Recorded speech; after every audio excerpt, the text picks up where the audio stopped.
Hello folks, welcome to Castelloli Circuit in Spain.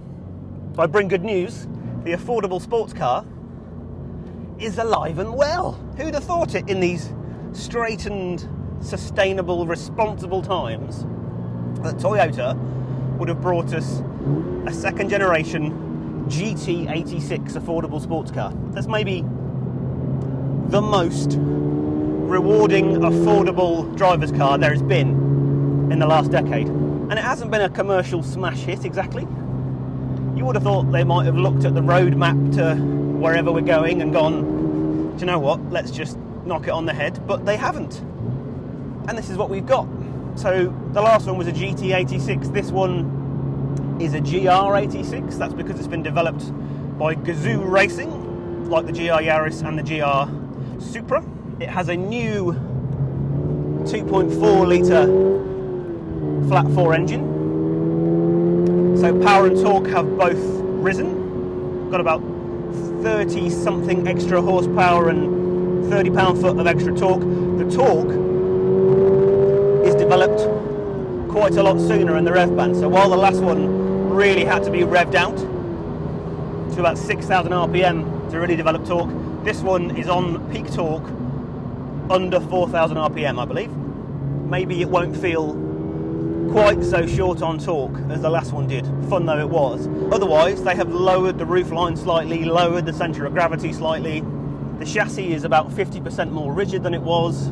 It's about 20 kilos lighter than it was.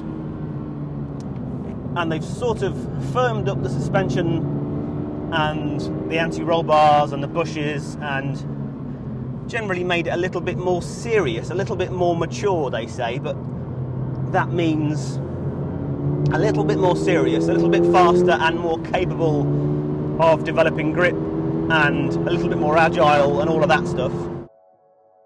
Like the GT86 before it, the GR86 will be built by Toyota's joint venture partner Subaru at the latter firm's Ota plant in Japan.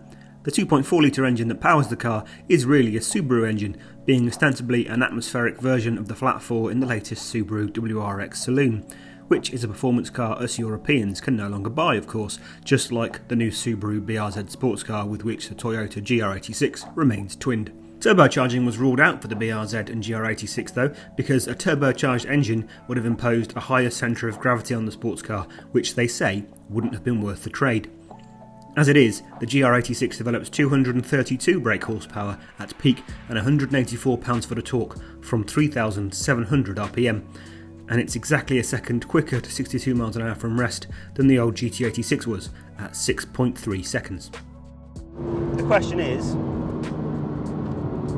it still as much hilarious, drifty fun as the original was? So let's see if we can find out. Tight right-hander, in it goes. There we go. There's a little skid. Wow.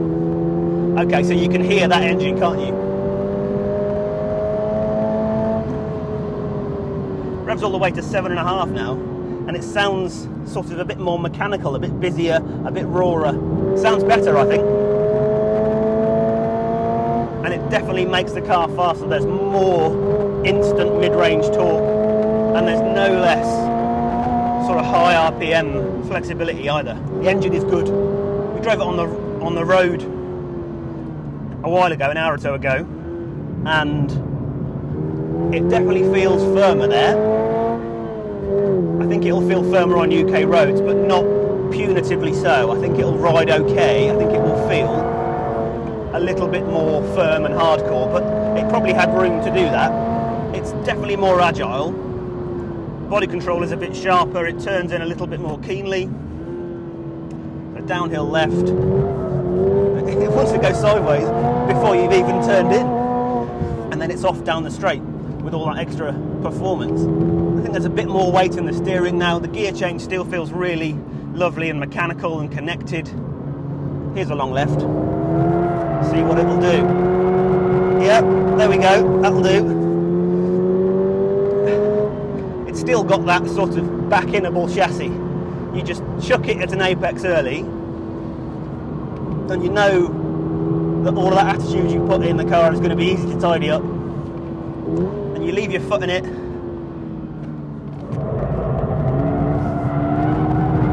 and you can just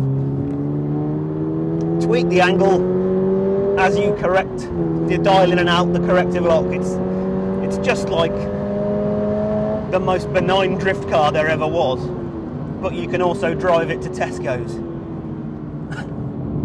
How daft. I was using the ESP, I had it turned on earlier, and the track mode's very good. It'll sort of give you a bit of freedom and a little bit of opportunity to have a little skid, but it'll come in and sort of save you from spinning. Usually the engineers say you can actually spin it in track mode, so you'd probably just turn it off, wouldn't you? I certainly did.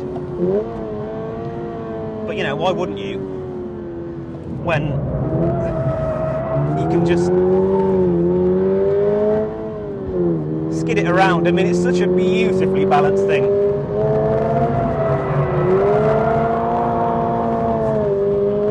That was a long uphill third gear left. I'm not sure you'd have got away with that in the last car. I'm not sure you'd have had enough torque. Maybe that's the difference. Has this car got better? That's a good question.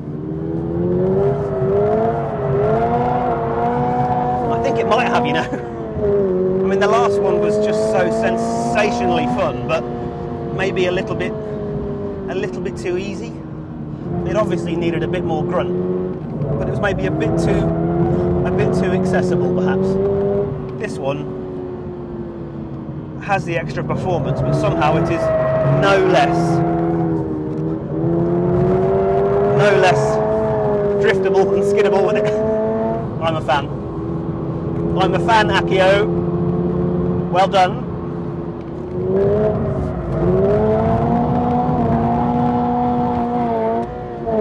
Oh, they're waving the checkered flag at me. That means I've got to stop and cool down. Hey ho. We will have more on this car later, of course we will. There will be group tests and road tests and official European first drives. I suspect it will do rather well, because there's just so little else like it. My advice would be, get one while you can. That's it from me. Thank you for watching. Don't forget to like and subscribe, and with great regret and a little bit of opposite lock, I'll see you next time.